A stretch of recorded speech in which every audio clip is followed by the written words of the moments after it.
සිංහෙක් වුණත් හැම වෙලාවෙම දකින්න මොනසෙව කන්නේ හැබැයි උඩ කණ්ඩ හිතුනොත් ඌ කනවා. මේ මං කරගුණා. ගොඩක් කට්ටිය දන්නේ නැහැ මම ඇත්තටම බැංක් කෙනෙක් බැංකු නිලධාරියෙක් අවුරුදු 10ක් කකුලක් නැහැ. ඒතර මම කෑලි තුنين මං ගහන්න ඕනේ. මට මේ ෆයිට් එක ගන්න ඕනලා තිබ්බා. ඒක ෆයිට් එක ගන්න ඕනලා තිබ්බේ. ඇත්තටම MMA කියලා ගත්තොත් MMA කියන්නේ චුටක් වයින් ස්පෝර්ට් එකක්. හැබැයි වයින් ස්පෝර්ට් එක කිව්වට අපි දකින්න මොනසෙත් එක ගහගන්න. ඒක කේජ් එක විතර ඒක ස්පෝර්ට් එකක්. ඉතින් එහාට ඒ ඉන්න සිල්වෙස්ටර් වෙනස්, එළිය ඉන්න සිල්වෙස්ටර් වෙනස්. කොහේරන්නේ නිදා ගන්න බලන්නේ. සෑහෙන ලොකු කාලයක්. ඒ කියන්නේ අවුරුදු 16 විතර කාලයක්. ට්‍රේනින් එක තමයි නම්බර් 1. හැබැයි හිටපු දැම්ම තවත් වයිෆ් කින් බැනුම් අහනවා. සති දෙකක් තුනක් අපි Facebook කියන්නේ නේ මැච් එක පෙරදුනොත් අපිට බලන්න බෑ. අභියෝග වලට බය වෙන්න එපා. තමා ගන්න තීරණය හරිනම් දෙපයින් හිටගෙන හරි හෝ වැරදි ගත්තට පස්සේ ඒක එල්ලීගෙන යන්න තමයි.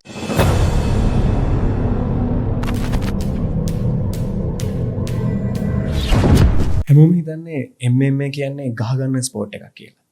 හැබැයි MMA කියන්නේ කේජ් එක ඇතුලේ වයලන්ස් තියෙන ස්පෝර්ට් එකක් නෙමෙයි. MMA ඇතුලේ ස්ට්‍රැටජිස්, ඩිසිප්ලින්, රෙස්පෙක්ට් මේ හැමදේම තියෙනවා. මේ හැමදේම ගැන කතාවක් තියෙනවා. අද අපි ලෑස්ති ඒ කතාව ගැන දැනගන්න.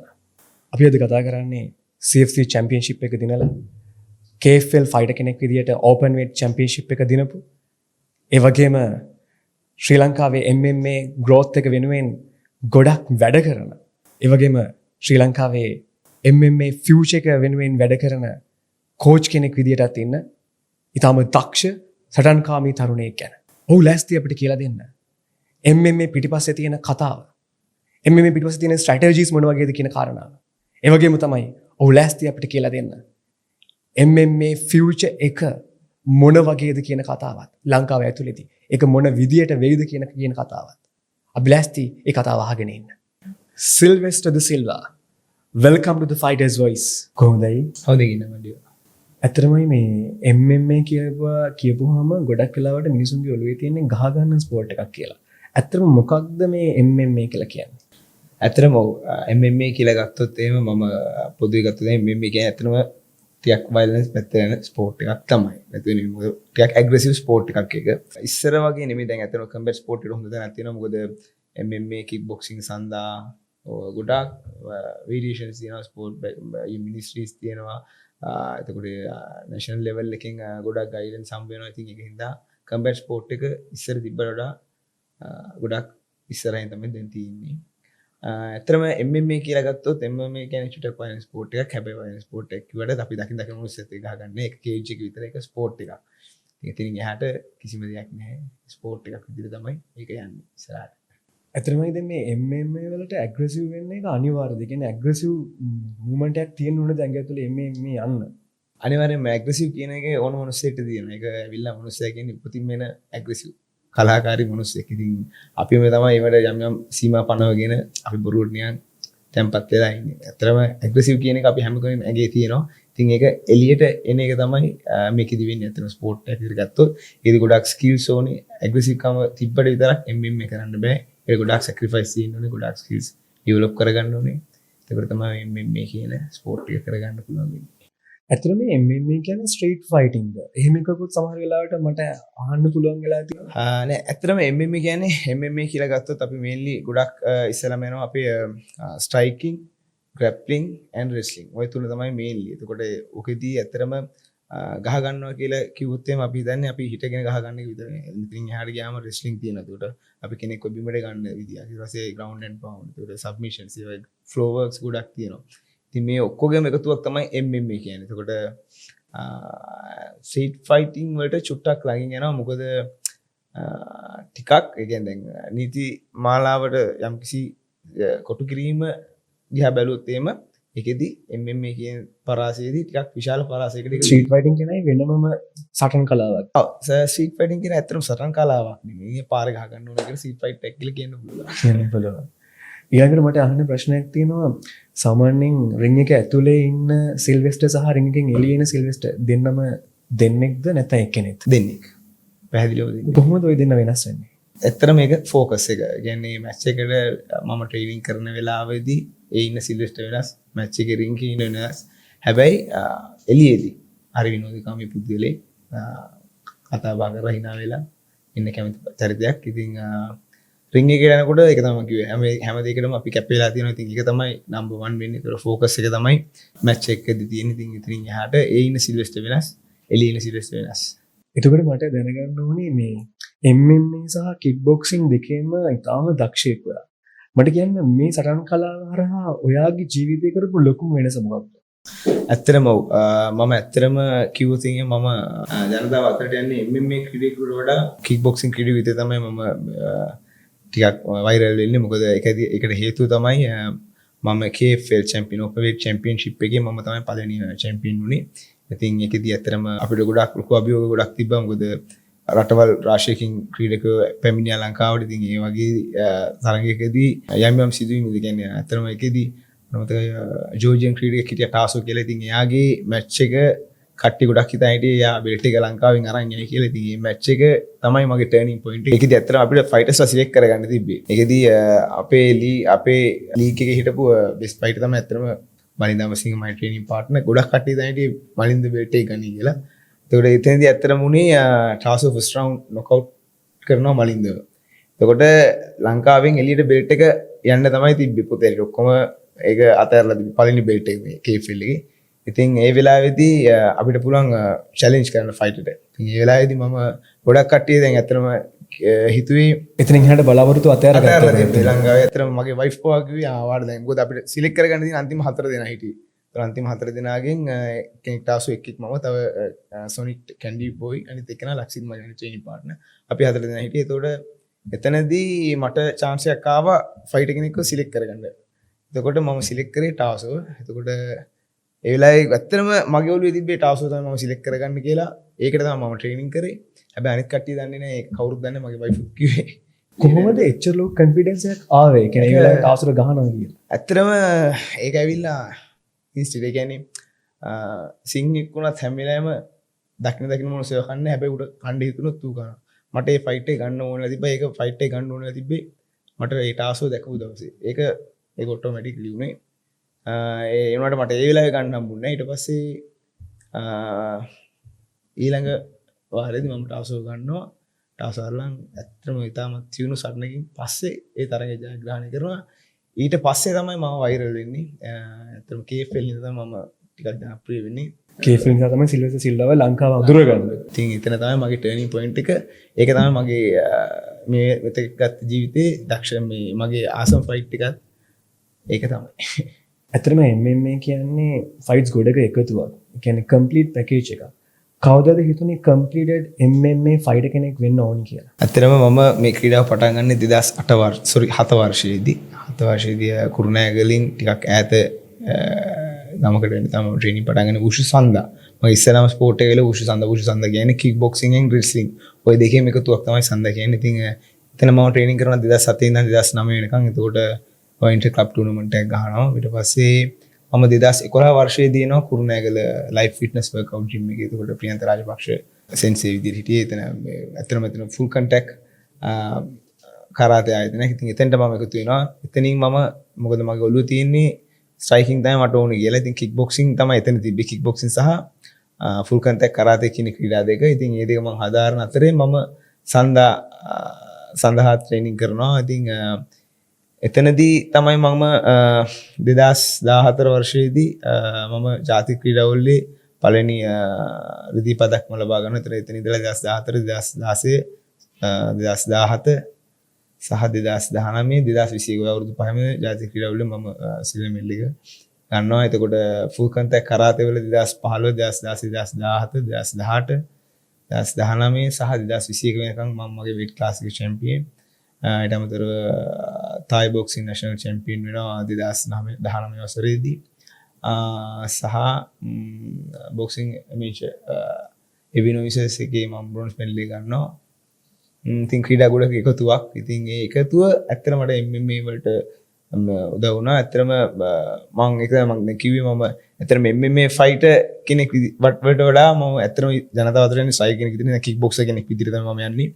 ඉතින් ඒකට ඒත් එක්ක මම මගේ විශාලම ජයග්‍රහණ හම්බ වෙනවා මට මේ KFL Open Weight Championship එකේ මම බෙල්ට් එක ගන්නවා සහ KOK Elimination Series එකක් ගහනවා අපි ඉන්දියාවේ Kings of Kings League එකේ. ඒතොර ඒකෙදී මම main event එකේ බඳපටිය මම ලබා ගන්නවා. ඉතින් ඒක තමයි මගේ main achievement එක. ඒකෙදී ඇත්තටම මම කියාගෙන ආවේ 2007 තමයි මම ක්‍රීඩාව පටන් ගත්තේ. එතකොට මම peak එකට එන්නේ 2023. ඒතොර 2007 ඉඳන් 2023 කියන්නේ සෑහෙන ලොකු කාලයක්. අවුරුදු 16ක විතර කාලයක්. එතකොට මම 2007 පටන් ගන්න එකේදී මම 2014 තමයි මම national compete කරන්න කියන්නේ. national level එකට fight කරන්න මම 2014 අවුරුදු 7කට පස්සේ. හැබැයි ඒ අවුරුදු 7 මාර අපි club tournament ගහනවා අපිට match එකක් කාලයක් තිබ්බ කුරුණෑගල අපේ club එකට matches දෙන්නේ නැහැ. ඒ කියන්නේ matches කියන්නේ inter club tournaments කියන්නේ නැහැ. කියන්නේ හොයාගෙන ගිහිල්ලා ගහනවා අපි අර පිස්සුවෙන් වගේ ෆයිට් කරනවා. ඒකට ඒ තරම් ඇබ්බැහිවීමක් තිබ්බා. ඉතින් ඒ ඇබ්බැහිවීම තමයි මම කම්පීට් ෆයිටර් කෙනෙක් වෙනවා නම් ෆයිට්. අරගෙන මේ ෆයිටින් සම්බන්ධ උණක් ඔයාට තිබුණා කියන එක නේ. ඇම්මක්. ඇම්මක්.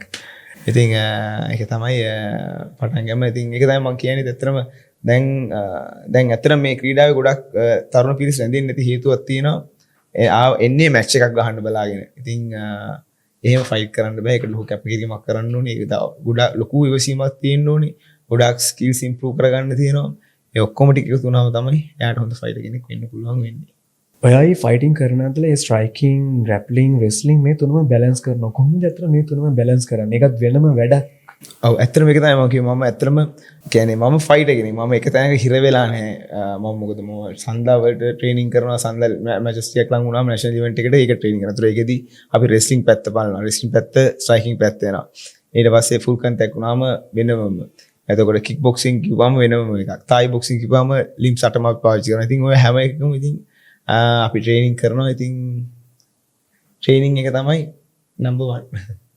ඇත්තටම මේ පළවෙනි කේජ් ෆයිට් එකකින් පස්සේ මොකද හිතුනේ? ලොකු සන්තෝෂයක් දැනුණා. ඇත්තටම පළවෙනි ෆයිට් එක මම ෆස්ට් රවුන්ඩ් ඉවර කරනවා CFC එකේ.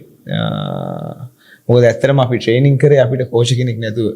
මම මලින්ද ලක්ෂිරි ඔය අපි අපේ පාර්ට්නර්ස් කීප දෙනෙක් තමයි නිරාල් විනාශ ඔය 4-5 දෙනා ඇතුළේ තමයි අපි අලුතින් කම්බිනේෂන් එකක් හැදුවත් අඩුම ගානේ අපිට බෑග් එක ගහද්දී අපිට විසිල්ලක් ගහන්නවත් එක්කෙනෙක් නෑ. අපිට ටයිමර් එක දාගෙන වතුර ටික බීගෙන අපිම ට්‍රේනින් කරන අපිම පෑඩ් දාලාගෙන ඉතින් ලොකු කැපකිරීමක් තියෙනවා ඊට පස්සේ. හැබැයි මගේ පස්සේ එන ගෝලිය පිරිසට ඒ දේ නෑ. මොකද ඒ දේ අපි තනියෙන් හදාගත්තට ඒගොල්ලොන්ට මග පෙන්වීමක් තියෙනවා. ඉතින් ඒක තමයි. දැන් කෝච් කෙනෙක් විදිහට දෙවන පරම්පරාවට හොඳ පාරක් ඔයා හදලා අනිවාර්යෙන්ම හදාගෙන යනවා. ඊට පස්සේ කිව්වා මේ පටන් ගත්ත කාලෙම කුරුණෑගල හිටියේ මට දැනගන්න කැමති ඒ කාලේ ට්‍රේනින් ෆැසිලිටිස් එහෙම කොහොමද? ප්‍රශ්න ගොඩක් තියෙන්නේ නැති. ඔව් ඇත්තටම ගොඩක් තිබ්බා. මොකද එහෙම අපිට ඉක්විප්මන්ට්ස් ලොකුට තිබ්බේ නැහැ. අපිට පන්චින් බෑග් එකක් විතරයි තිබ්බේ. ඒතර අපිට පෑඩ් එකක් ෆෝකස් පෑඩ් එකක් අල්ලන්න මේ ක්‍රීඩාව කරන කට්ටිය දන්නවා. ඉතින් එහෙම කෙනෙක් හිටියේ නැහැ. මොකද අපිත් ඒවා ඉගෙන ගන්න ඉස්සෙල්ලා. මොකද අපිට පෑඩ් එකක් අල්ලන්න කෙනෙක් නැහැනේ. ඉතින් අපි මේවා ඉගෙනගෙන ඊට පස්සේ අපිම ට්‍රේනින් කරගෙන තමයි අපි ඉතින් මේ දැනට ආවේ. ලොකු කැපකිරීමක් ඇත්තට මෙතන තිබ්බා. මගේ දැන් ඉන්න කට්ටියටත් මගේ ශිෂ්‍ය පරම්පරාවට මම බනිනවා ගොඩක් වෙලාවට. මොකද මේ දේවල් අපිට හම්බුනේ නැහැ. හැබැයි ඕගොල්ලන්ට මේ දේවල් හම්බ වෙලා තියෙනවා. ඒවයින් වැඩක් ගන්න කියලා.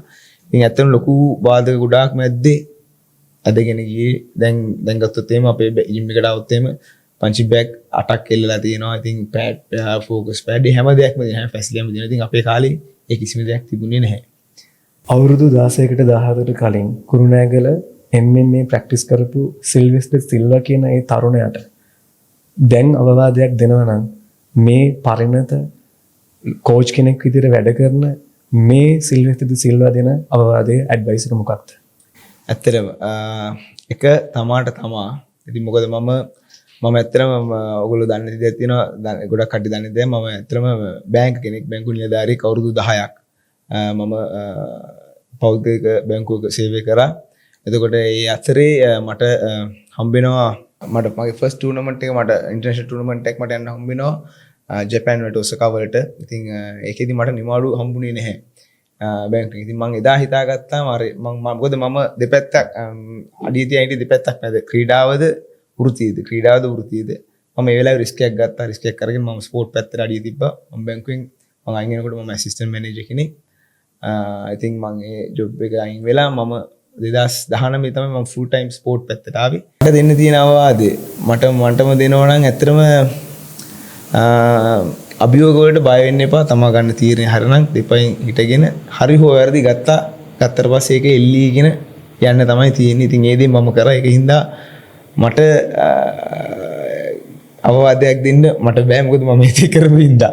ඉතින් ඔක තමයි මට වෙන කාට හරි කියන්න කියන්න තියෙන්නේ. මේ කිසිම දෙයකට තමාට ආස දෙයක් තියෙනවා නම් ඒකට අවධානම අරගෙන ඒ දෙයට ඒ දේ වෙනුවෙන් කැප වුණොත් තමාට යම්කිසි ගමනක් තියෙනවා. ඒ ගත්තු රිස්ක් එක ගැන ඔයා සැටිස්ෆයිඩ්ද නැද්ද? අනිවාර්යයෙන්ම සැටිස්ෆයිඩ්. හැබැයි හිටපු ගමන් දැම්ම තවත් වයිෆ් කින් බැනුම් අහනවා. ඒ වුණාට මට මගේ ලයිෆ් එකට මම ඒ දුන්න කමිට්මන්ට් එකට ඒ සැක්‍රිෆයිස් එකට මම මේ ඉන්න තැනත් එක්ක මම සතුටු වෙනවා. මට කිසිම දෙයක් නැතුව මම ආවේ. දැන් යම් කිසි දෙයක් හදාගෙන සාවරත්වයකට අරගෙන එනවා. ඉතින් ඒ ගැන මට සතුටුයි. හරි. කොම්බැට් ස්පෝර්ට්ස් වලට වැඩිපුරම ඕනේ මසල්ස්ද නැත්නම් මයින්ඩ් සෙට් එකද? ඒක මයින්ඩ් සෙට් එක. Number 1 mind set. කොන්ෆිඩන්ට් ඉන්න මයින්ඩ් සෙට් එක තමයි නම්බර් 1. මොකද දැන් මම කිව්වා අර KFL එකේ ටාසෝගේ මැච් එක ගොඩක් කට්ටිය හිතුවේ මම මේ ෆයිට් එක ගන්න නැති වෙයි කියලා. දැන් මට කිව්වේ මම වයිෆ් තෙලිකනකොට ඔය ෆයිට් එක ගන්න එපා කියලා තමයි කිව්වේ. මොකද ෆස්ට් රවුන්ඩ් ඉන්න නම්බර් 1 ඒ වෙලාවේ ගොඩක් වෛරල් වෙලා හිටපු ක්‍රීඩකයෙක් තමයි මේ මලින්ද අමරසිංහ කියන්නේ. ඉතින් එයාම නොකවුට් කරපු කෙනෙක්ට chance එක දැන් කොහොමද කියන්නේ මම දන්නවා මේක ලොකුම අවදානමක් ගන්න ජීවිතේ කියලා. මොකද අපි මේ බැඩ්මින්ටන් ටේබල් ටෙනිස් ඩාන් චෙස් අදින්න වෙන්නේ ගහ ගන්න යන. ඉතින් ඒ වෙලාවේ අපි රින් එකට නගින්නේ අපි වයිව් එක සයින් කරලා එන හැම අවදානමක්ම අපි බාර ගන්නවා කියලා. අපිට ලයිෆ් කාව එකක් නේ. අපිට මොන හරි ඉන්ජරි එකක් වුණොත් අපිට ඉන්නේ අපි ගෙදර අහලපාල කට්ටිය නැහැ. ගෙදර මිනිස්සු තමයි ඉස්පිරිතාලේ හරි එක්කන් ගිහිල්ලා ඒ දේවල් ටික කරාට පස්සේ ඉතින් එහාට කරන්නේ ගෙදර මිනිස්සු. ඉතින් ඒ අවදානම අරගන්න ඕනේ. ඒ අවදානම අරගෙන මම ඒ රින් එක ගියා. ඒතර ඒ වෙලාවේ ටාසෝ කියන්නේ අහසයි පොළොවයි. මම ටාසෝ කියන්නේ මොකද එයාගේ ස්කිල්ස් ගත්තොත් එහෙම මාර ඇඩ්වාන්ස්. මොකද මෙහි ට්‍රේනින් කරපු කෙනෙක් නෙමෙයි. එයා මාස 6ක් මෙහෙට ඇවිල්ලා එයා ජෝර්ජියන් ෆයිටර් කෙනෙක්. ජෝර්ජියන් කියන්නේ කම්බැට් ස්පෝර්ට් වලට ඉන්න කට්ටිය දන්නවා. ස්ට්‍රයිකින් ලෙවල් එක උඩම තියෙන තැනක් තමයි ජෝර්ජියාව කියන්නේ. එතනදී මං අර ගෙම්බයි කතාව වගේ තමයි වටේ කියන ඒවා කිසිම දෙයක් ගණන් ගත්තේ නැහැ. මගේ ඔළුවේ තිබ්බ මගේ මයින්ඩ් සෙට් එකේ තිබ්බ මම මේක ගහනවා. ඒක අර භාවනාව වගේ ඒකම තමයි හිටි. ඉතින් ඒ ෆයිට් එක ඇහුවා. ඊට පස්සේ මම ඕපන් බෙල්ට් චැම්පියන්ෂිප් එක ගත්තා. ඉතින් මොකද ඒ වෙද්දි මම තමයි ඕපන් වෙයිට් කියන්නේ අතරම කිලෝග්‍රෑම් 65ට වඩා බරපන්ති වල සටන් ක්‍රීඩකින් එක බරපන්තියක් ලෙස සලකලා තමයි ෆයිට් කරන්නේ. දැන් සාමාන්‍ය normally කිලෝ 5න් 5ට weight class කඩනවා. ඉතින් ඒකෙදි මම තමයි හිටපු පොඩිම ක්‍රීඩකයා. කිලෝග්‍රෑම් 64යි බර. එතකොට ඒක පටන් ගද්දී චැම්පියන්ෂිප් එක පටන් ගද්දී ඊට පස්සේ ටාසෝ 67ක් මම ඉතින් ඕමම 85 83 විතරක් හිටියා weight classes. ඉතින් ඒක තමයි මම කියන්නේ. ඉතින් හැම දෙයකටම වඩා මොකද මට වඩා ස්කිල්ස් ගොඩක් තියෙන කට්ටිය හිටියා. ඒ වගේම මගේ මයින්ඩ් සෙට් එක ඊට වඩා ලොකු වෙනසක් තිබ්බා. ඒ කොන්ෆිඩන්ට් එක ඒ මයින්ඩ් සෙට් එකකින්ද මම මේ ෆයිට් එක ගිහුවා. මම හිතන්නේ විලෙක් කිසිම කෙනෙක් හිතන්නේ නැතුව ඇති ඔයාගේ තරගයේ ජයග්‍රහණය කරයි කියලා. ඔයා හැර නෑ ඇත්තට මම රින් එකට නගිද්දී කමෙන්ට් කිව්වේ ලංකාවේ කෙනෙක් නම කියන්නේ නෑ. මේක තමයි මෙයාගේ දෙවින් නොකවුට් එක පළවෙනි රවුන්ඩේදී මෙයාව නොකවුට් කරනවා කියලා කිව්වා. ඒ වගේම මට පළවෙනි රවුන්ඩේදී නොකවුට් එකක් වැදුනා. ඒක මම බෙයාර් අප් කරගෙන පස්සේ සෙකන්ඩ් රවුන්ඩ් ෆස්ට් රවුන්ඩ් මම පරාදයි මැච් එකේ. Second round and third round මම මැච් එක කාගෙන ගැහුවා. ඒක ඇහුවේ නිකන් මේ හරි අමාරුයි ෆයිට් කරා. ඉතින් ඒක මගේ හදවතට මම ෆයිට් කරපු හින්දා ඒ රිස්ක් එක අරගෙන මම තරගේ ජයග්‍රහණය කරා. සහායක දින්නේ රට වෙනුවෙන්. ඒකත් මතක් කරගන්න අනිවාර්යෙන්. ඊට පස්සේ තමන්ගේ ඔපොසිට් ප්ලේයර් කොහොමද කේජ් එකේ තුල ඇනලයිස් කරන්නේ? අපි ඇවිල්ලා ලීග් ගහලා ආපු කට්ටිය කියන්නේ නැෂනල් දැන් ගොඩක් කට්ටිය එකපාරට අර අහසින් වැටෙනවා වගේ කෙලින්ම බයින්නේ ප්‍රෝ එක්ක සෙමි ප්‍රෝ එකක් එක්ක ප්‍රෝ ෆයිට් එකක්. ඉතින් මේකෙදී සාමාන්‍යයෙන් නැෂනල් ෆයිට් එකක් ගන්නකොට එක දවසේ සාමාන්‍යයෙන් ෆයිට් දෙකක් තුනක් ගහන්න ඕනේ. ඒකට ඒ වගේ දවස් 3ක් 4ක් ෆයිට් කරනවා. සාමාන්‍යයෙන් ඒකෙදි මෙඩල් එකක් ගන්න ෆයිට් 6ක් 7ක් ගහන්න ඕනේ. ෆුල් කන්ටැක්ට් ගියොත් එහෙනම් ෆුල් කන්ටැක්ට් මැච් එක කියන්නේ උදේ 10ට මීට් එක පටන් ගත්තොත් 12ට විතර මැච් එකක් තියෙනවා. ආයෙ 3ට විතර මැච් එකක් තියෙනවා. ආයෙ ෆයිනල් එක ගන්න ආයෙ එක දවසට මැචස් 3ක් විතර ගහන්න ඕනේ. සඳ ගත්තත් මැචස් දෙකක් වුණා. ඉතින් ඒක පත්තියන් වෙලා කියන්නේ වැදිලා අර තලන යකඩේ තමයි හොඳටම තැරෙන්නේ කියලා. ඒ වගේ තමයි. ඒකෙදී මේ අපිට එන තප්පර කියන්නේ පළවෙනි තප්පර 15 හෝ 20 තප්පර 30ට වඩා අඩුවෙන් අපි කියන්නේ ඒ ෆයිටත් එක්ක ඉන්නකොට අපිට තේරෙනවා මොකක් හරි වීක් පොයින්ට් එක පොඩි වීක් පොයින්ට් එකක් තේරෙනවා. අපි ඒක මට ඒවට කියන්න තේරෙන්නේ නැහැ. ඒ කියන්නේ ෆයිටර් ඔබ්සර්ව් කරනකොට තේරෙනවා ඒ පළවෙනි අනිවාර්යෙන් එතනින් අපි ඉතින් හැම දිදී ගන්න ඕනි අර මාළු අල්ලනවා වගේ දෙයක් තමයි ඉතින් මේක ඒකම අමාරු දෙයක් මෙහෙම කියන්න අමාරුයි. ඔව්. ඊට පස්සේ මේ ඇත්තටම ඔය ෆයිටිං ප්ලෑන් එක කියන එක කලින් හදාගෙන යනවද නැත්නම් කේජ් එක ඇතුලේ තියෙන සිටුේෂන් එකත් එක්ක ඒකට ඇඩැප්ට් වෙනවද ඔයා? ඒ වෙලාවේ ඇඩැප්ට් වෙන්න විදිහක් නෑ. ඒක තමයි කිව්වා. අපි ට්‍රේනින් තමයි නම්බර් 1. ට්‍රේනින් කරලා ෆයිටිං අපේ තියෙන ඒ කම්බිනේෂන්ස් ඒ ඔක්කොම අපේ මසල් මෙමරි එකට වැටලා තියෙන්නේ. හැබැයි ෆයිට් එකට ගියාට පස්සේ ඒ ටික ටක් ගාලා ඇනලයිස් කරන ගමන් ටක් ගාලා එනවා. ඒක අපි ඒ වෙලාවේ හිතලා අපිට ගහන්න බෑ. ඒක අපේ මසල් මෙමරි එකේ තියෙන එක තමයි අපිට ඒ වෙලාවේ එළියට එන්නේ. ඒක මසල් මෙමරි එක දාගන්න අපි ගොඩාක් ට්‍රේනින් කරන්න ඕනේ. එතකොටයි දැන් මේ ෆයිටිං ප්ලෑන් එක කම්ප්ලීට්ලි ෆේල් වෙච්ච වෙලාවක මොකද වෙන්නේ? ඇත්තටම මැච් එක පරදින වෙලාව ඒ කියන්නේ ඒක හරි අමාරුයි කියන්නේ ඒක රින් එළියම අඬනවා ඉතින් අපි අඬන එක තමයි ඒක ඔච්චර වෙනත් අඬනවා ගෙදර ගිහිල්ලා කෑම කන්නේ නැහැ ඉතින් ඒක වෙනම පැත්තක් මේක දවස් දෙකක් තුනක් විතර යනවා අපෝ අපි නෝමල් ලෙවල් එකට එන්න ඒනොට ගොඩක් කට්ටියට පෙන්නේ ජයග්‍රහණ විතර ජයග්‍රහණ නෙමෙයි පරාජය පිටුපස්සේ තමයි මිනිස්සු ඇත්තටම මේ මිනිස්සයාට ආදරය කරන කමෙන්ට් එකක් දාන්නේ සති දෙකක් තුනක් අපි Facebook යන්නේ නැහැ මැච් එක පෙරදුනොත් අපිට බලන්න බෑ ඉතින් ඒ වගේ හරි අමාරුයි පෙරදුනා මයින්ඩ්සෙට් එකක් හදාගන්න. ඉතින් හැබැයි ඉතින් හදාගන්න වෙනවා ජය පෙරදුණු දෙකම ක්‍රීඩාව ස්වභාවය. සමහර වෙලාවට කේජ් එක ඇතුලේ තප්පර 10කින් තීරණ ගන්න ඕන වෙලාවල් එනවා ඇති. ඒ වගේ වෙලාවට මොකද කරන්නේ? හරි පොඩි වෙලාවකින්. පොඩි වෙලාවක්. ඉතින් රියැක්ෂන් ටයිම් එක ගොඩක් තියෙන්න ඕනේ. ඒකයි මම කියන්නේ අපිට වෙන ක්‍රීඩා වගේ නෙමෙයි අපිට රවුමක් ගත්තොත් විනාඩි 3යි. එහෙම නැත්නම් විනාඩි 5යි. උපරිම ඒ වගේ 5ක් තියෙයි. ඒ වගේ 3ක් තියෙයි. ඉතින් ඒ වගේ ඇමිෂලි ෆයිට් ගත්තොත් විනාඩි 3යි 5යි 5යි. ඉතින් ඒ වගේ බොහොම පොඩි කාලයක් තමයි තියෙන්නේ. ඉතින් ඒ කාලෙදී අපිට හිත ඉන්න වෙලාවක් නෑ. එයා කරන දේට අපිට අග්‍රාණිකට රියැක්ට් කරන්න ඕනේ. ඉතින් ඒක එන්නේ ට්‍රේනින් වලින්ම තමයි. ට්‍රේනින් සහ මයින්ඩ්සෙට් එකෙන් තමයි ඒක එන්නේ. ඔයාගේ කැරියර් එකේ ඔයාගේ ජීවිතේ අමාරුම කාලේ මොකක්ද? අමාරුම කාලය 2021 වගේ මොකද මට ඉන්ජරියක් වුණා 2021 දී. මගේ කලින් තිබ්බ ඉන්ජරියක් තිබ්බා ACL එකේ. ඉතින් ඒක ආපහු සර්ජරියක් කරන්න ඕනේ කියලා තිබ්බා. සර්ජරි කරේ නැහැ. ඒත් එක්කම MCL එකක් ගියා. ACL එකයි MCL එක දෙකම ගියා. ඒ වෙලාවේ ෆයිට් එකකුත් ආවා මට. ඒ වෙලාවේ මට ඉන්ජරියක් තියෙද්දි සාමාන්‍ය ෆයිට් එකක් ගන්න බෑ කියන්නේ ලොකු ඉන්ජරියක්. මේක MCL එක කියන්නේ මගේ කකුලක් නෑ. ඒතර මම කැලි තුනින් මම ගහන්න ඕනේ. හැබැයි මම ඒ වෙලාවේ ඒක මොකද ඒකත් ඇවිල්ලා කික් බොක්සින් මැච් එකක් පළවෙනි කික් බොක්සින් මැච් එකක් ගහන්න තිබ්බේ. ඉතින් ඒ වෙලාවේ මම මේ මැච් එක ගන්නවා. අරගෙන මම මේ මැච් එකේ නොකවුට් වෙනවා. ඉතින් ඒක තමයි මගේ තියෙන අමාරුම කාලය. දැන් මේ අමාරුම කාලය ගැන කතා කරද්දි කියන්නුනේ සෑහෙන කට්ටක් කාලා තමයි වා ෆීල්ඩ් එකට එන්නේ. එතකොට ඒ වගේ අමාරු කාලයක් ආවම අර පරණ මතක් වෙනවා. කොච්චර අමාරුවෙන්ද ප්‍රැක්ටිස් කරේ කියලා හිතනවා. එතකොට කොහොමදයි මේ අමාරු කාලේ දරාගත්තේ? ඉතින් ඒක අපිට එහෙම ලොකු දෙයක් අපිට ඉතින් ඒ වෙනුවෙන් කරන්න නෑ. අපිට ඉතින් අපි දන්නවා අනිවාර්යෙන් අපිට හැමදේම ජයග්‍රහණය කරන්න බෑ කියලා. ඉතින් දවස් දෙකක් තුනක් ඇතුළත ඉතින් අපිට ඒක නෝමල් එක දැන් ජය පරාජය කියන එක ඇත්තටම දැන් සාමාන්‍ය දෙයක් බවට පත් වෙලා තියෙන. ඉතින් ඒක يعني එච්චරම ලොකු දුකක් නැහැ. ඉතින් අර පළවෙනි දවස් දෙක තුන තමයි අර මම කිව්වේ කන්නේ නෑ, හඬනවා, ඉතින් චුට්ටක් වෙ ඉන්නවා. ඊපස්සේ දවස් දෙක තුනකට පස්සේ ආපහු back to track. හයි ට්‍රේනින්ග්ම තමයි. ට්‍රේනින්ග් වලින්ම තමයි මයින්ඩ්සෙට් එක හදාගන්නේ. අයවාට ගොඩාක් අමාරු කාලයක් තිබුණා කියලා කිව්වා. මට කියන්න ඔය අමාරු කාලෙන් ගොඩාක් වගේ කම්බැක් එක දෙන්න හේතු වෙච්ච මොටිවේෂනල් ඉන්සිඩන්ට් එක මොකක්ද? මොකක්ද වගේ මොටිවේෂන් එක? ඔව් ඇත්තටම මම කිව්වා වගේ අර මගේ නොකවුට් එකෙන් පස්සේ මට ඊට පස්සේ හම්බ වෙනවා KFL ලීග් එක. ඒකෙන් තමයි මම ආපහු ඕපන් වෙයිට් එකේ චැම්පියන් වෙලා මම ආපහු මගේ කම්බැක් එක වෙන්නේ. ඉතින් ඒකෙදි ඇත්තට ලොකු කමිට්මන්ට් එකක් කරා සහ ලොකු කොන්ෆිඩන්ට් එකක් තිබ්බා. කොන්ෆිඩන්ට් එකක් එක්ක මම මේ ජයග්‍රහණය කරා ගියා. ඉතින් ඒක තමයි මගේ කම්බැක් එක. ඔයගේ කම්බැක් එක සහ මොටිවේෂන් එක. චැම්පියන්ෂිප් බෙල්ට් එක දිනාගත්ත දවස මතකද? මතක් කරලා කියමුකෝ මොකක්ද දැනුණු හැඟීම කියලා ඒ වෙලාවේ. අනිවාර්යයෙන්ම ඒක මට මතකයි. ඒකදී ඇත්තටම ඒක කියන්න බෑ. ඒක කියන්නේ ඒක ලොකු කමිට්මන්ට් එකක්. මොකද ගොඩාක් කට්ටිය බලාපොරොත්තු වෙන්නේ නැති දෙයක්. තමාගේ කට්ටිය පව බලාපොරොත්තු වෙන්නේ නැති දෙයක්. ඉතින් මම කරලා පෙන්නුවා. ඉතින් ඒ සතුට ඒක කියා ගන්න බෑ. ඇත්තටම ඒක ගොඩක්ම සතුට දවසක් ජීවිතේ. අර කියා ගන්න බැරි තරම් අර මුළු ආත්මෙටම සතුටක් දෙනුණු දවසක් නේද? සාමාන්‍යයෙන් දිනන එකද ලේසි එහෙම නැත්නම් ඩිෆෙන්ඩ් කරන එකද ලේසි? ලේසි දිනන එක. දිනන එක ලේසි. ඇයි දිනන එක ලේසි? ඩිෆෙන්ඩ් කරනවා කියන්නේ අපි ළඟ තියෙන දෙයක් අපි රැක බලා ගන්න එක. දිනන එක කියන්නේ අපි දෙයක් හඹාගෙන ගිහිල්ලා ඒක ගන්න එක. අපිට ළඟ තියෙන දේ බලා ගන්න අපිට අමාරුයි. අපි අලුතෙන් දෙයක් ලබා ගන්නවට වඩා ඒක තමයි ඇත්ත.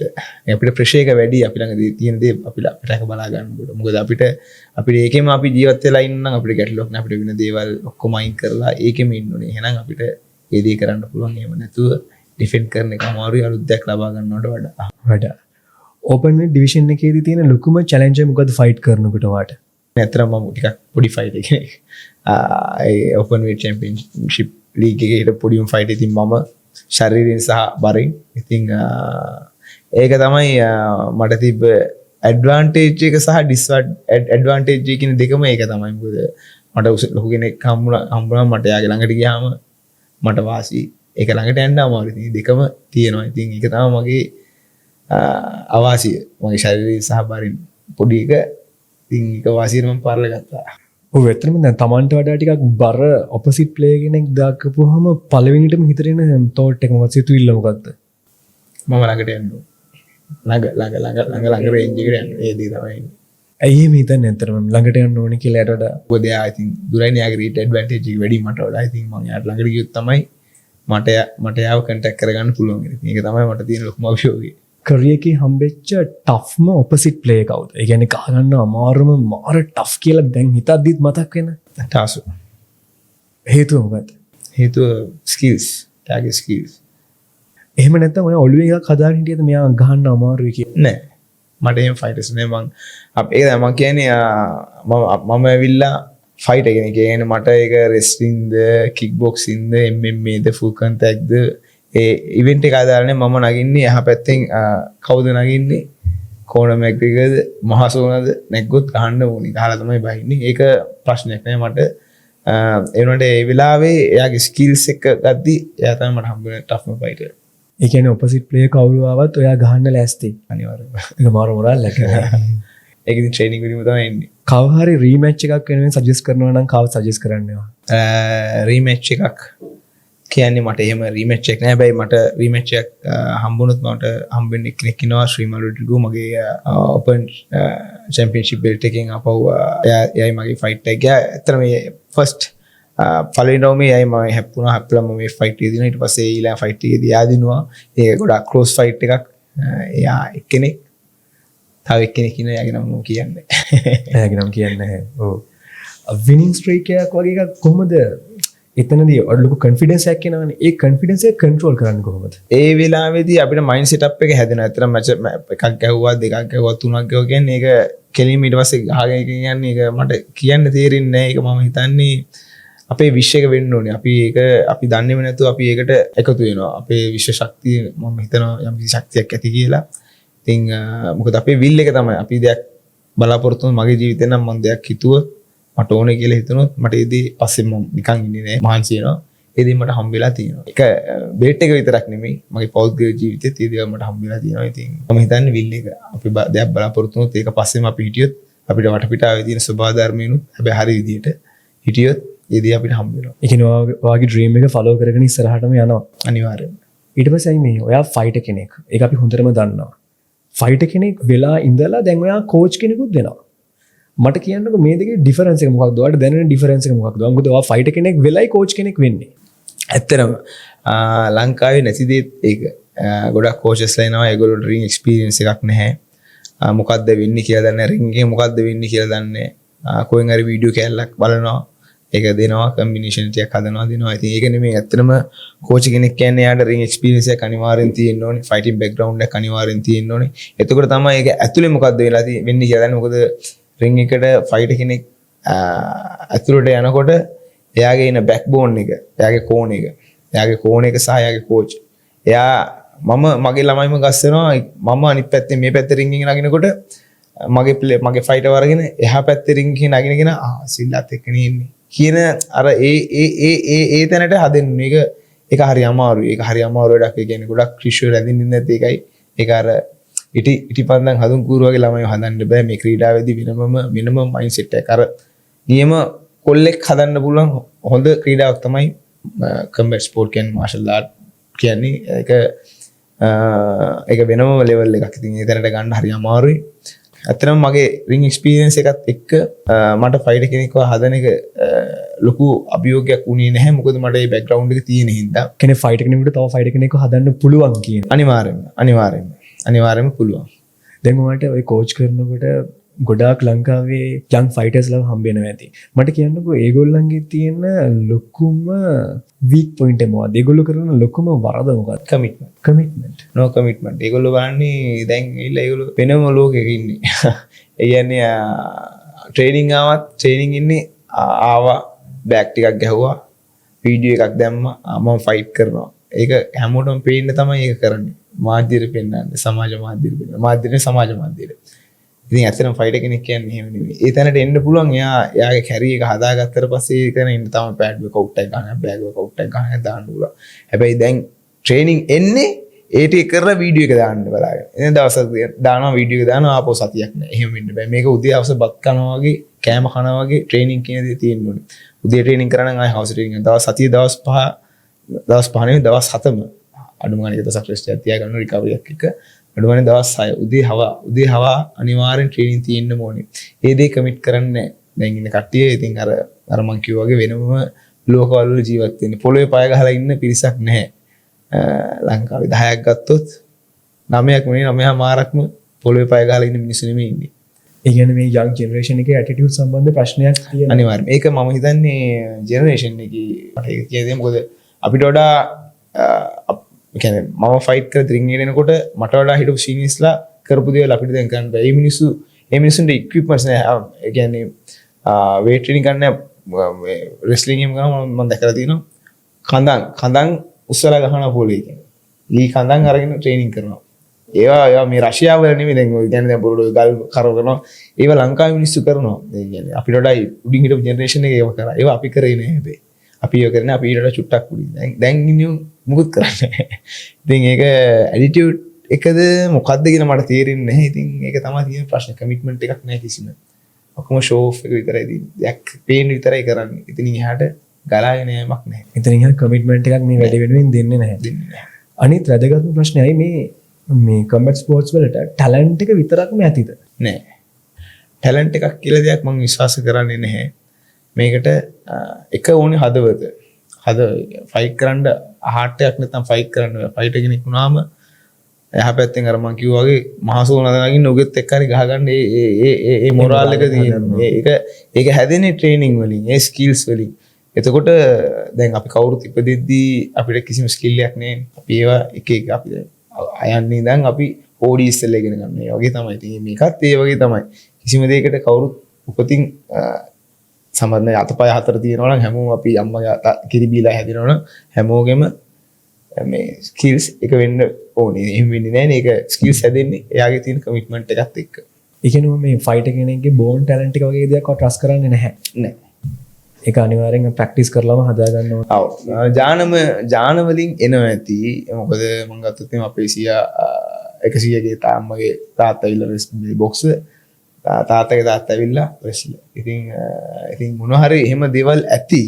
හැබැයි ජාන වලින් එහෙම ඒ කියන්නේ එහෙම එන්නේ නැහැ. මේ මොකද මම මේ ක්‍රීඩාවට ෆුල් ටයිම් බැස්සේ අවුරුදු 20 ෆුල් ටයිම් බැස්සේ අවුරුදු 28 දී. ඒතර මගේ තියෙන කාලෙම ගිහිල්ලා ඉවරයි. ඒතර මට බොහොම පොඩි කාලයක් ඉතුරුලා තියෙන. ඉතින් එතකොට ඒ වෙනකන් එහෙනම් එහෙම දෙයක් තිබ්බා නම් ඉතින් ඒ වෙනකන් මට ඉස්සර කලින් ඉන්න ඕනේ නේ. උපතින් හම්බ වෙනව නම් දෙයක්. අවුරුදු 28ක් වෙනකන් ඉන්න ඕනේ. ඒතර ඒක මම ෂාප් කරගෙන කමිට් කරලා හදාගත්ත දෙයක්. උපතේදී අපිට කාටවත් ටැලන්ට් එකක් හම්බ වෙන්නේ නැහැ මම දන්න තරමේ. ඇත්තටම ඩිසිප්ලින් නැතුව චැම්පියන් කෙනෙක් හදන්න පුළුවන් ඔයාට අනුව. බෑ. ඩිසිප්ලින් කියන්නේ හැම දෙයකම ඩිසිප්ලින් ඉන්න ඕනේ. ෆයිටර් කෙනෙක් කියන්නේ රෙස්පෙක්ට්. අපි හැම වෙලාවෙම අපි කෙනෙක්ට රෙස්පෙක්ට් එකක් දුන්නොත් තමයි අපිට අනිත් පැත්තට රෙස්පෙක්ට් එකක් හම්බ වෙන්නේ. අපි කාට හරි ඔළුව නමලා කතා කරොත් තමයි අපිට මේ මිනිස්සුත් අපිට කරු කරලා කතා කරන්නේ. අපි පොර වෙන්න බෑ. අපි උඩට යන්න ප්ලේ අනිකර නිහතමානී ඉන්න. ප්ලේ එන්න ඕනේ පල්ලෙහාට. එතකොට ඒදී ගොඩක් ජෙනරේෂන් එකේ අපි දැන් ඉන්න කට්ටිය ඒදී හම්බෙන්නෙත් නැහැ, දැකලත් නැහැ. ඉතින් හැම වෙලාවෙම හික්මීම සහ අනිත් එක්කනට කරු කරන්න ඕනේ ෆයිටර් කෙනෙක්. මොකද ෆයිටර් කෙනෙක් කියන්නේ සාමාන්‍ය පුද්ගලයෙක් නෙමෙයි. ඒ කියන්නේ නිකන් පාර යන මිනිස්සෙක් එක්ක ගහ ගන්න තත්ත්වෙට ෆයිටර් කෙනෙක් ඇවිල්ලා බෑ. ඒ කියන්නේ හිම තත්ත්වයකට පත් යුතු නැහැ ෆයිටර් කෙනෙක්. යුතු නැහැ. මොකද ඒ පුද්ගලයා ඊට වඩා අනිවාර්යෙන් උඩින් ඉන්නේ. ඒක වෙනම දෙයක්. ඒක ට්‍රේනින්ග්ත් එක්ක ඒක වෙනම දෙයක්. ඒතකොට අපි ෆයිට් කරන්නේ අපි රින්ග් එකේ විතරයි. අපි එළියට ගියාම අපි සමාජයේ සාමාන්‍ය මිනිස්සෙක්. එතකොට මේ සාමාන්‍ය මිනිස්සෙත් එක්ක අපි ෆයිට් කරලා අපිට හම් වෙන්න තියෙන දෙයක් නැහැ. පුළුවන් තරම් හික්මීම සහ ගෞරවය තියෙන්න ඕනේ අනිත් එක්කෙනාට. ඩිසිප්ලින් කියන්නේ හැම දෙයක්ම. ඒ කියන්නේ උදේ ට්‍රේනින්ග් එන එක, හවස ට්‍රේනින්ග් එන එක තමගේ සර්ට බව් කරන එක විතරක් නෙමෙයි, කෝච්ට බව් කරන එක විතරක් නෙමෙයි, අර දේවලුත් හැම දෙයක්ම එක විදිහට තියෙන්න ඕනේ. කෝච් කෙනෙක් ෆයිටර් කෙනෙකුට කියලා දෙන්න ඕන වැදගත්ම පාඩම, වැදගත්ම ලෙසන් එක මොකක්ද? ඩිසිප්ලින්. ඩිසිප්ලින්. අනිත් එක්කෙනා රිස්පෙක්ට් කරන්නේ කොහොමද? වෙලාවට ට්‍රේනින්ග් එන එක, අයාගේ දේවල් තමාගේ වැඩ කටයුතු ටික පිළිවෙලට කරගන්න එක ඔය තමයි නම්බර් 1. ෆයිටර් කෙනෙක්ගේ මයින්ඩ්සෙට් එක හදන එකද අමාරු නැත්නම් ටෙක්නික්ස් හදන එකද? මයින්ඩ්සෙට් එක.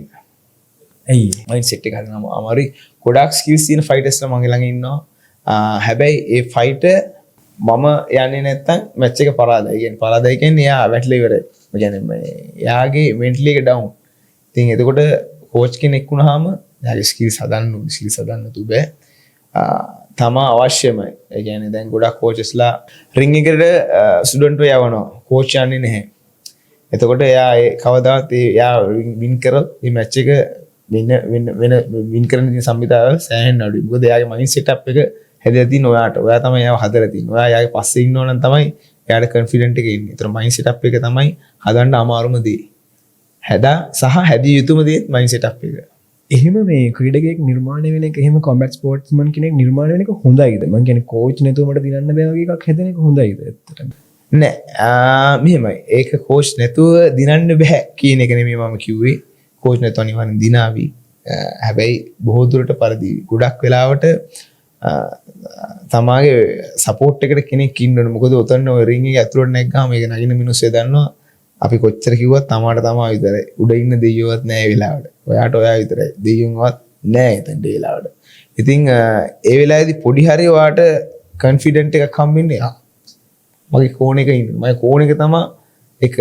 මගේ කෝච් තමයි එක. ඉතින් ඒක හොඳ නැත්තේ නෑ. ඒක හොඳයි. හැබැයි ඉතින් තමාට තමා ගැන කොන්ෆිඩන්ට් එක තියෙන්න ඕනේ ඉස්සෙල්ලා වගේ. රටම දන්න කෝච් කෙනෙක් විදියට මම හිතන්නේ ජයග්‍රහණ ගොඩක් ලැබලා ඇතිනේ. හැබැයි කෝච් කෙනෙක් විදියට මාරම ප්‍රවුඩ් එකක් දැනුණ මූමන්ට් එක මොකද්ද? තමන්ගේ කෝචින් ජීවිතයේ ඇතුලේ. මම අපි ගහපු අන්තිම නැෂනල් එක. ඉතින් මම අපි මිඩල්ස් 14ක් ගත්තා. thai boxing national එකේ ෆයිටර්ස්ලා 17ක් ෆයිට් කරා. ඉතින් අපි අනිවාර්යෙන් හැම නැෂනල් එකම වගේම අපි මිඩල්ස් ගේනවා. ඉතින් ඒක කොහොම හරි කරලා මෙඩල් එකක් ගන්න තමයි ට්‍රේනින් කරන කෙනෙක් මැච් එකට ගන්නව නම් අපි බලාපොරොත්තු වෙන්නේ. මොකද ඒකට දෙන අපි 100%ක්ම අපි දෙනවා කෝචින්. යා එන්න ඕනේ. අමාරුම දේ තමයි කෝච් කෙනෙක්ට තියෙන ට්‍රේනින් ළමයාව ට්‍රේනින් වලට එක්කන් එන එක. ඒ කියන්නේ ට්‍රේනින් වලට ගෙන්න ගන්න එක. දවසක් આવොත් ආයේ දවස් දෙකක් නැති. ඉතින් එහෙම කරන්න බෑ. ඒක තමයි තියෙන අමාරුම දේ.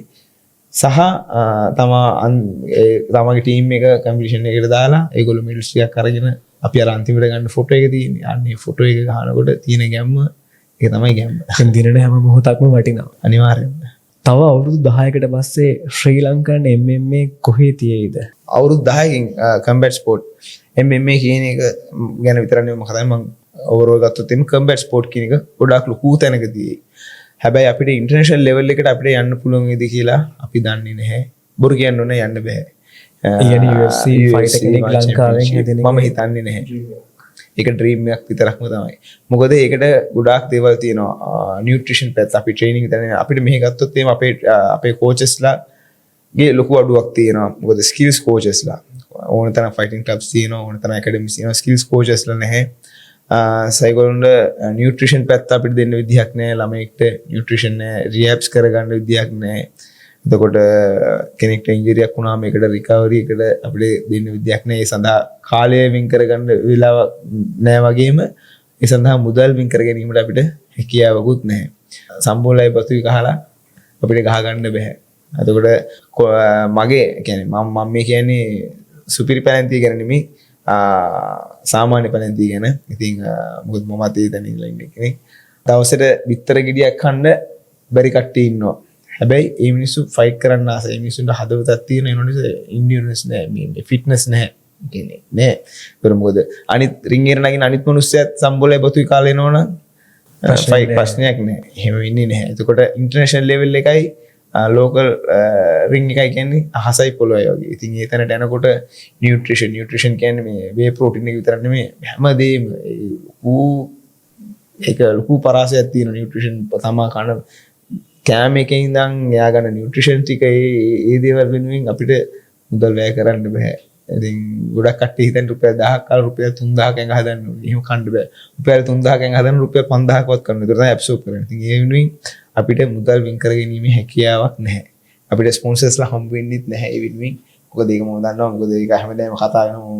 කලින් ඒක කතාවක් විතරයි. ඉතින් මොකද දැන් උදාහරණයක් වශයෙන් ගත්තොත් එහෙම නැෂනල් ෆයිට් එකකට ගහ නැෂනල් එකකට මේ ෆයිට් කරන්න යනකොට උනත් සාමාන්‍යයෙන් ප්ලේයර් කෙනෙක්ට අඩුම ගානේ මාන්තිම සති 6 අඩුම ගානේ මම කියන්නේ දවස ගානේ කන කෙනා අඩුම ගානේ සති 6 6න් අන්තිම සති 6 වෙන මේ වෙනම යාගේ නියුට්‍රිෂන් ප්ලෑන් එකක්වත් අඩුම ගානේ අන්තිම සති 6ටවත් තියෙන්න ඕනේ. ඉතින් ඒ වෙනුවෙන් සාමාන්‍ය රුපියල් 80000ක් 90000ක් විතර වියදම් වෙනවා. ඒ වගේ සල්ලි වියදම් කරන්න විදිහක් නැහැ. ඒකින් හින්දා මම බලාපොරොත්තු වෙන්නේ නැහැ. ඉස්සරහ කොහොම වෙයිද දන්නේ නැහැ. වෙනව නම් හොඳයි අපිත් බලාපොරොත්තු වෙනවා. මොකද ඒ ප්ලේයර්ස් ලාගේ ෆයිටර්ස් ලාගේ තියෙන ස්කිල්ස් විතරක් නෙමෙයි ඒගොල්ලෝගේ නියුට්‍රිෂන් ඒවා නිකන් අපිට හිතා ගන්නවත් බෑ. ඒ හින්දා මම හිතන්නේ නැහැ. ඒක නිකන් කතාවක් විතරයි. UFC ගහන්නේ නැද්ද මචං කියලා අහන්නේ විහිළුවක්. අහද්දි මට hina එනවා. එහෙම ගහන්න තරම් කමිට්මන්ට් එකක් දෙන්න පුළුවන් ෆයිටර්ස් වල නැහැ ලංකාවේ. මූල්‍යමය පැත්තෙන් සහ තාක්ෂණීය පැත්තෙන් අපිට ඒ තාක්ෂණීය දැනුම හම්බ වෙන්නේ නැහැ. ඒ කියන්නේ ගවර්න්මන්ට් එකෙන් සපෝට් එකක් නෑ. මේ වෙනකන් මම දන්න තරමින් නෑ. හම්බ වෙනවද දන්නේ නෑ. හම්බ වෙනවා නම් ඒගොල්ලන්ට හම්බ වෙනවා ඇති. අපි දන්නේ නෑ. අපිට නම් දැකන තරමින් අපිට හම්බ වෙන්නේ නෑ. සාමාන්‍ය නැෂනල් මම මේක කියන්න ඕනේ මොකද මම කිසිම මේ සංගමක අතකොළුවක් නෙමෙයි.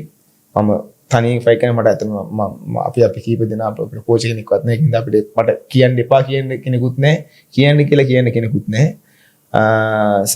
මෙහි තියෙනවා ජාතික සංගම් තියෙනවා. ජාතික සංගම් තියෙනවා සාමාන්‍ය නැෂනල් එකක් ගන්න. නැෂනල් එකක් ගහන්න ප්ලේයර් කෙනෙක්ගෙන් ෆයිටර් කෙනෙක්ගෙන් රුපියල් 10000ක් ගන්නවා.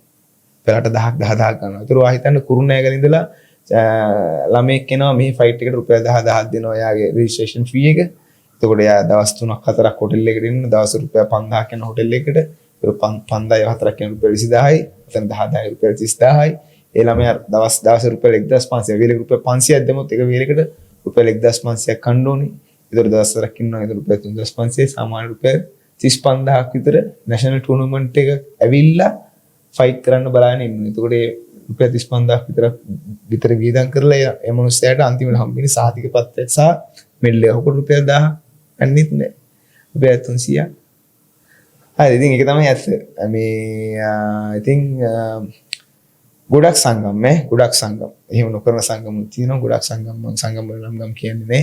ඉතින් ඒක හින්දා දැන් අපි ඔය කිව්වට කම්බැට් ස්පෝර්ට් එක හැදෙලා කියලා ඇත්තටම හැදිලා තියෙනවා. ඒ වගේ දේවල් නැති වුණොත් ඒක ඊට වඩා ගොඩාක් දුරට යාවි. ඉතින් මම 35000ක් විතර කරන නැෂනල් එක ගහන ළමයි ඇත්තට මට නම් එකන් ඉන්න පුළුවන් ළමයි මගේ ළඟ සාමාන්‍ය ළමයි 40ක් 35ක් 40ක් විතර සෙල්ලම් කරනවා. ඒ වගේ වියදමක් දරලා කොළඹ දවස් 3ක් ඇවිල්ලා සෙල්ලම් කරලා එන්න පුළුවන් ළමයි හදන්න විදිහක් නෑ. අපි අර රොකට් එකක් හදන්න කතා කරනවා. ඒ වුණාට අපි මේ පැරෂූට් එකක්වත් හදන්න විදිහක් නැතුව. ඒක තමයි ඇත්ත. ඒ කියන්නේ මේ සංගම් නිසා මේ ක්‍රීඩාවට හානියක්ද වෙලා තියෙන කමෙන්ට්ස් වලට? අනිවාර්යයෙන්ම හානියක්.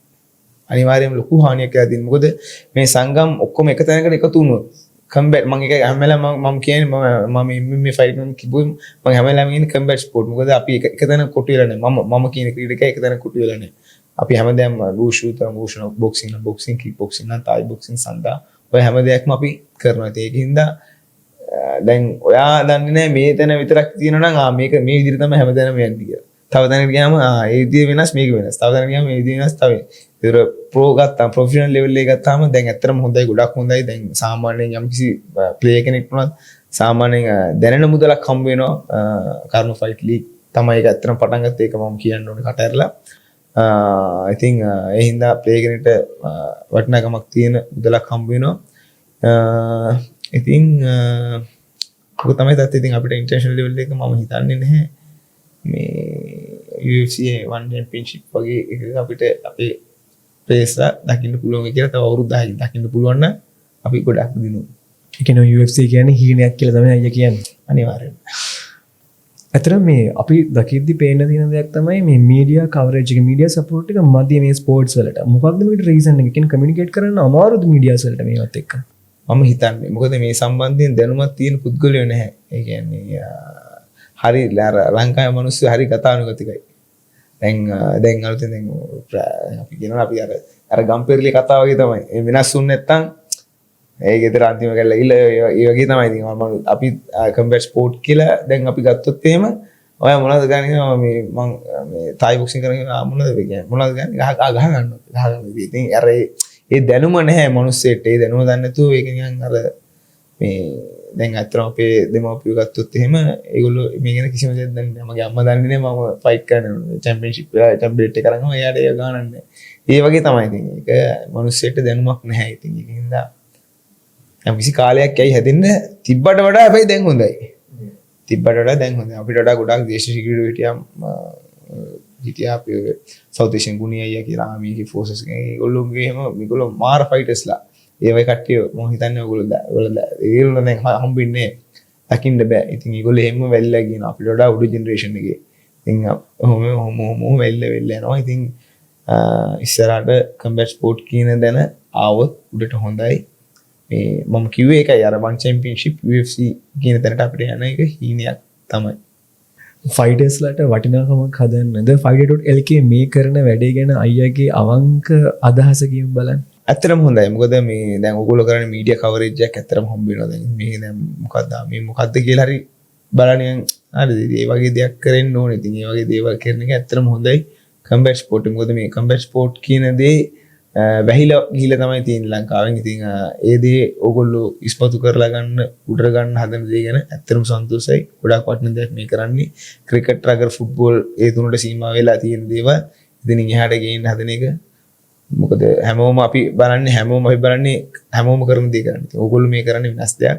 කම්බැට් ස්පෝර්ට් ෆයිටර් කෙනෙක්ව ඉන්ට්‍රොඩියුස් කරලා දෙන එක ඇත්තටම මේක ලොකු දෙයක්. හොඳ ගමනක් තියෙවි ඔයගොල්ලන්ට.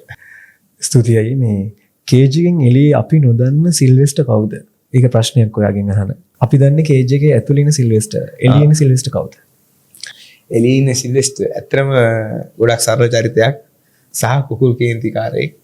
තරහ යනවා. හැබැයි ඒ වගේම ටක් ගන්න නිවෙනවා. හරි විහිළු. ජීවිතේ ගෙවා ගන්න hina වෙලා හැම වෙලාවෙම අඬන්න වුණත් hina වෙලා ඉන්න චරිතයක් තමයි සිල්වෙස්ටර් කියන්නේ. ඉතින් එහෙම තමයි. මට සිල්වෙස්ටර් වචන තුනකින් විස්තර කරන්න කියලා මම ඔයාලට කියනවා ඩිස්ක්‍රයිබ් කරන්න කියලා. ඔයා කොහොමද කරන්නේ? සිල්වෙස්ටර් කියන්නේ ඉතින් අර කිව්ව දේ තමයි කුකුල් කේන්තිකාරයෙක් වගේම ආතල් එකේ ඉන්න උත්සාහ කරන චරිතයක්. ඒ වගේ අර ඇන්ග්‍රි සිටුේෂන්ස් කොහොමද කන්ට්‍රෝල් කරන්නේ? දැන් ක්‍රීඩකෙක් විදිහට චුට්ටක් තරහ යනවා ඇතිනේ කොහොමද කන්ට්‍රෝල් කරන්නේ මේ අවස්ථාව? ඒ වෙලාවට ටක් ගාලා අනිත් පැත්තට ස්විච් එක යන එක ටක් ගාලා අනිත් පැත්තට දා ගන්නවා. ඉතින් ඒක අමාරු වැඩක් කරන්න හැබැයි ඉතින් ඒක කරන්න වෙනවා කොහොම හරි. එක්කෝ ඒ ළඟ තියෙන මොකක් හරි එකට දාලා හරි තරහ පිට කරනවා. මොකක් හරි ළඟ තියෙන දෙයක් විනාශ කරලා හරි තරහ පිට කරලා දානවා. ජීවිතේ හැබැයි මේ මිනිස්සෙට නෙමෙයි. මොකක් හරි ළඟ තියෙන බාණ්ඩයක හරි. ජීවිතේ වට තියෙන බිග්ගස්ට්ම ෆියර් එක මොකක්ද? ෆියර් එක මම උඩ යන්න බයයි.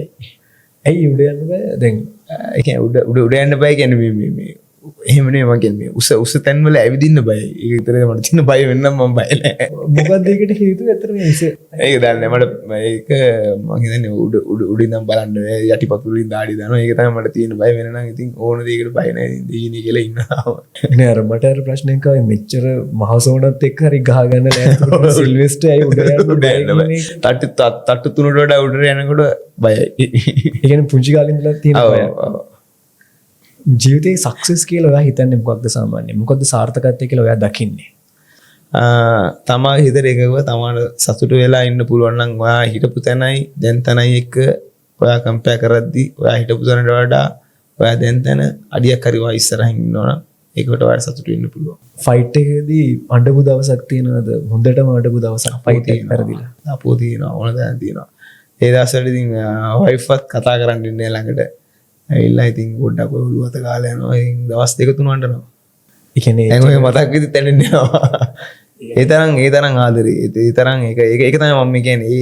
ඒ ඇම්ම නැතුව ෆයිට් කෙනෙක් වෙන්න බෑ. ඒ මැච් එකක් දැන් ගොඩක් එනවා ඇවිල්ලා ෆයිට් එක ගහනවා.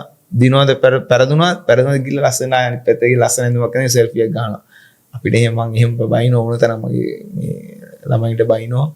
ඉතින් එහෙම බෑ. ෆයිට් කෙනෙක් කියන්නේ මේ හදවත කියන තැන එතනම තියෙන්න ඕනේ. ඒ කියන්නේ එළියට ගන්න බෑ. ඒක වෙනම දෙයක්. ඒ කැපවීම කරන්න හරි අමාරුයි.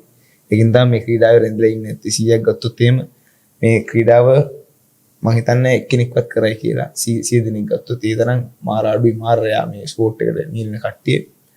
ඒ දරා ගැනීම ශක්තිය උපරිම තියෙන්න ඕනේ මේ දෙයට. මොන මගුල වුණත් hina වෙලා ඉන්න පුළුවන්. ඒ කොන්ෆිඩන්ට් එකක් මේ හදාගන්න හරි අමාරුයි. ඉතින් ඒ දේ නැතුව මේක කරන්න බෑ. MMA කික් බොක්සින් මේ ක්‍රීඩාවන් දෙක තුලින්ම ඔයා ජනතාව අතරට ගිහිල්ලා තියෙන ක්‍රීඩකයෙක්. මිනිස්සු ඔයාව දන්නවා. මිනිස්සු ඔයා ගැන වැරදියට හිතාගෙන ඉන්න මොකක් හරි තියෙනවා නම් මේ වෙලාවේ කියන්න පුළුවන්. ඔව් වැරදියට හිතාගෙන ඉන්නේ අර මම ඉතින් අර වා කිව්වා වගේ තරහ යන එක. ඉතින් මමත් හිතන්නේ දැන් මෙයා ඇග්‍රෙසිව් කියලා හිතනවා. ඉතින් මං එහෙම ඇග්‍රෙසිව් නැහැ කියන්නත් බෑ. ලයිට් එක අර පත් වෙනවා නිවෙනවා. හැම වෙලාවෙම යකා මාට් නැහැ. ඉතින් ඕන තැනදී hina වෙලා ඉන්න පුද්ගලයෙක් තමයි. ඉතින් මම හැම වෙලාවෙම අර ඇග්‍රෙසිව් මූඩ් එක නෑ. ඒක එනවා. ඒකයි යට දාගන්නවා. කවදා හරි මේ ෆයිටිං රින් එකෙන් එළියට බහලා යන දවසක මිනිස්සු ඔයා ගැන හිතන්න ඕනේ කොයි විදියටද? කෝච් කෙනෙක් විදියටද? හොඳම ෆයිටර් කෙනෙක් විදියටද? නැත්නම් මොකක් හරි ඔයා හිතන විදිය දෙයක් වෙනවද මෙහෙම හිතුවනම් හොඳයි කියලා? කම්බැට් ස්පෝර්ට් එකට දෙයක් කරපු කෙනෙක් කියලා හිතුවනම් ඇති. එච්චරයි.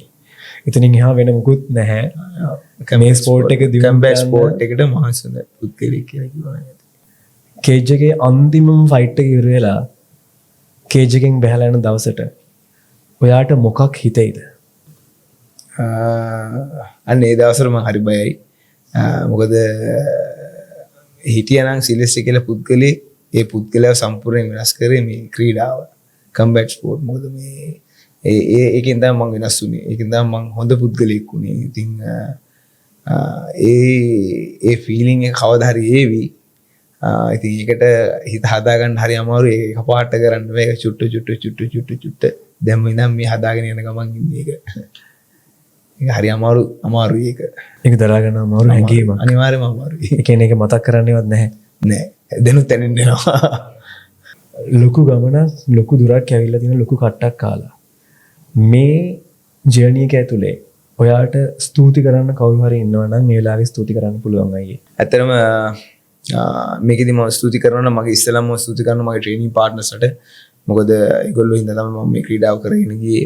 නිරාල් මල්ලි, ලක්ෂරි මල්ලි, මලින්ද, එතකොට අපේ අවිනාශ් මාක්, අපේ LFC කම්බැට් ක්ලබ් එක, ඒතර ලයිෆ් ෆිට්නස් ජිම් එක, මගේ යාළුවෝ ටික, සාකුරුනෑගල මගේ ජනතාව. ඉතින් ඒගොල්ලෝ හින්දා තමයි මම මේ ක්‍රීඩාව ඇදගෙන ගියේ. ඉස්සරහට ඒ දේ ඇදගෙන යන්න යනවා. වගේම මගේ වයිෆ් ලොකු කැපකිරීමක් කරනවා. මේෙන් කැපකිරීමක් කියන්නේ ඇත්තටම විදදාර ගැනීමක් කරනවා. එයා එතකොට ඔය කීප දෙනා දැන් බොහොම සුළු පිරිසක් ඉන්නේ. ඉතින් හැමෝටම මේ වෙලාවේ ස්තුති පුදු කරනවා.